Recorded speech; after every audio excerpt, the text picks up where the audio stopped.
Сегодня мы находимся на ГНП «Сахтау».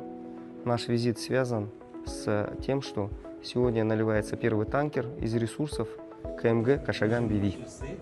Это значимое событие не только для Кострансойла или для Казмунайгаза, это значимое событие для нашей страны в целом, так как по поручению главы государства есть задача по поддержанию транскаспийского маршрута.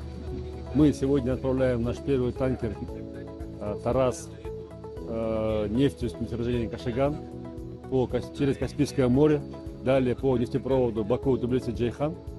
Это все делается в рамках развития альтернативных маршрутов экспорта нефти с Республики Казахстан. Данная работа уже ведется на протяжении более 2 лет и является очень важной стратегической задачей как для нефтяных компаний, так и для республики. И данное событие для нас является особо значимым, так как данный маршрут он является мультимодальным.